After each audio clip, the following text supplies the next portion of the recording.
we'll see it in a second. We're going to do a live demo, but the steps are search for your business name on Google Maps, then claim your business locations or add new locations, fill out all the necessary information, then you have to go through a verification process. It's pretty straightforward. The process, depending on the online business directory, can be instantaneous if they verify by phone. If they do it via mail, they'll send you a letter with a PIN, a number, personal identification number that you actually have to log back in and enter in to verify that you are in that mailing location that you specified. It's their way of ensuring the quality of the data. So we're going to do a live demo. Okay. Okay.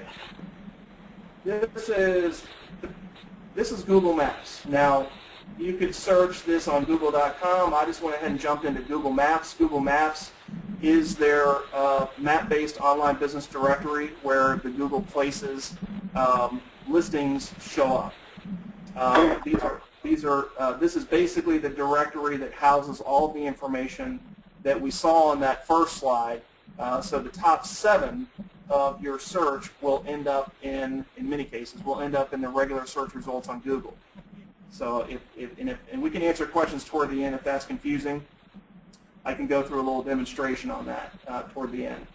But if you were to type in principal management group, that specific address, let's say you were that property management group and you're trying to find local business directory listings in Google.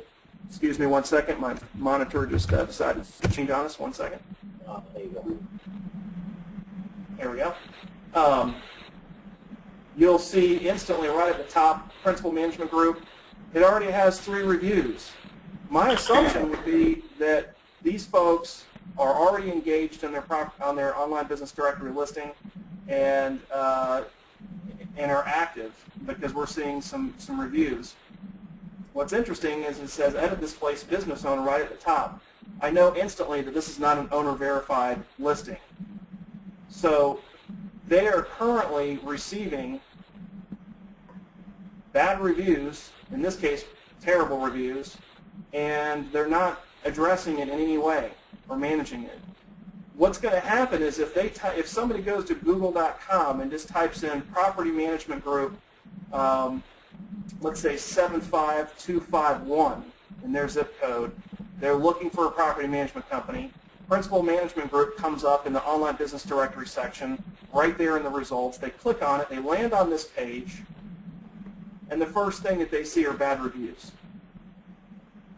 I know instantly they're going to hit the back button and they're going to continue on down the list, even if this is the first in the list. So just understanding what's happening out there with your existing unclaimed business directory listings is incredibly important. Now, if I am a principal management group, I'm going to want to go ahead and, excuse me, I'm going to minimize something here. I'm going to want to go ahead and click on the business owner. I'm going to either create an account if I don't already have a Google Places account, or I'm going to log into my existing account. And it's going to go to this screen right here, which is add, edit, or suspend the listing. I'm instantly going to either do one of 2 things. I'm either going to suspend the listing, or I'm going to likely just go in and try to edit it, put additional information in there, and take control of it. At this point, you have all of your basic information that you can fill out, and we'll go down the list here. Your specific location, your company or organization. It's incredibly important that you use the actual business name and do not spam in your organization or business name field. In other words, you don't want to type in principal management group dash commercial, and multifamily property management. Even though you would like to have that information there, that will count against you in most cases. So use your actual business name, use your location name. It'll already have your phone number in there. Go ahead and put in, if you wish to display an email address, you can. Your website address, which is important. A description, which you can do up to 200 characters. Generally, you can take whatever the first paragraph is off your website and rework that just as a copy and paste function. And select your categories. Now the categories will auto-populate when you start typing. So you can type in real estate, for instance, and you see a bunch of different options here. You have commercial real estate agency, real estate agency. You can type in property management. There's property management company. So I suggest continuing to add all of the relevant categories for your business. Continue playing around and searching and selecting. Now, you can also type in categories that are not pre-populated or auto-populated. If it doesn't show up and you wanted to say IUM rental company, you can do that and save that category. And if it becomes a relevant or used enough category across other people's entries, they may enter it in as an official category, but otherwise, you can put it in there. Priscilla, I had to minimize my my GoToMeeting thing because it was in my way. So if there are any questions, just feel free to interrupt me. Okay. Okay. Under services and locations settings. Okay, Brantley, we have one question here. It says, what stops others from setting up bogus online business directories or competitors? Unapproved, basically. What's, if I'm another company, I want to set something up against an organization that's not mine.